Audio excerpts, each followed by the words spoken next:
Hello, it's Coach C, and welcome to this week's somewhat delayed episode of the Beat Talk with Coach C about The Bachelorette. So, I watched it. I cringed a lot because it got a little bit intense, but let's start at the start. So the start was still with Ian. I'm going to be kind with my words, but the guy's he's a bad man. I don't like him. He had to make her feel small to make himself feel big, and I didn't like that.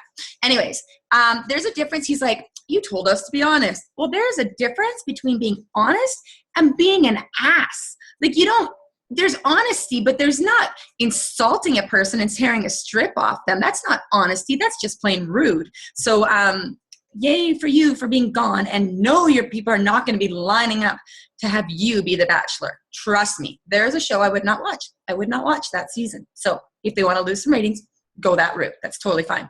What else? I took notes. I have to take notes because I watch it late at night. You can't lock it all in.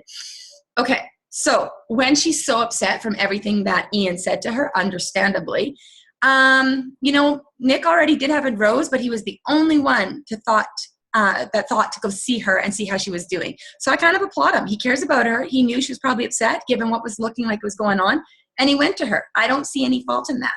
But I did cringe like crazy when Sean also went to go talk to her and found them kissing. I can literally not imagine anything worse than seeing somebody you really care about making out with somebody else. That's not cool, but it's part of the show, so what can you do? Sean has got to toughen up because he's got such a sweet heart and he cares about her so much, but he's not the only guy on the show, and he has to realize that and just sort of trust what they have. He's got to get out of his own head, right? So then she picks Nick for the one-on-one date. And that's cool because they haven't actually had a one-on-one, a legit one-on-one yet. So as quickly as he got ready, you saw the tight green pants he put on, right? They were tight. Like too tight. Like there's skinny jeans on dudes and then there's that. And it made me actually think of Ed from Jillian Harris's season. He was wearing he always wore the green, really short, tight swim trunks. And I was like, oh, he can pull those off. And I totally thought Ed was cool too. And he ended up being a douche. So makes me kind of wonder if my judgment about Nick is off. Wouldn't surprise me. What can I say? It just happens sometimes.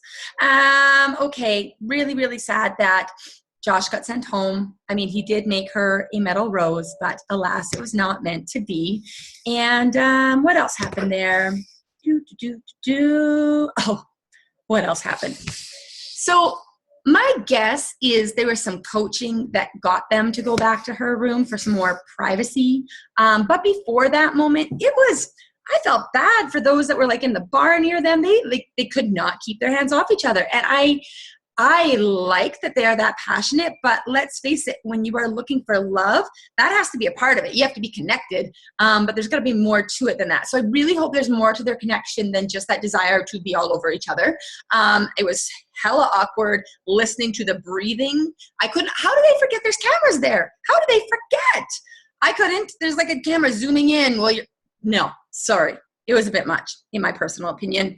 And I seriously hope it doesn't come out. It's going to have to. If she ends up with Sean or one of the other guys, she's going to have to tell them she slept with Nick. And that's awkward. That's just a situation I can't imagine being in. So, yeah. And then I really thought she was being quite insensitive, having been on the date where they were basically having a wake for her. I was being somebody who's lost a parent, and there's a sensitivity that was sort of lacking there. And if they were doing it for ratings, I think that was pretty cold. I really didn't like that she brought him on that date. I thought that was really not cool. She should have brought him to something fun and not made him miss his mom. Oh, not very nice, in my humble opinion. Anyways, and can we just speak for a minute, though, about how good Sean looked in the black suit? Everybody else has got their suits on, but Sean, holy crap, looking so fine. Again, well done, Sean. And yeah, the only other thing I had to say about their night together was the walk of shame the next morning, the recorded walk of shame, like creaks open the door, he's like shuffling down the hall. I'm like, it doesn't get much better than that. So anyways, it was a great episode.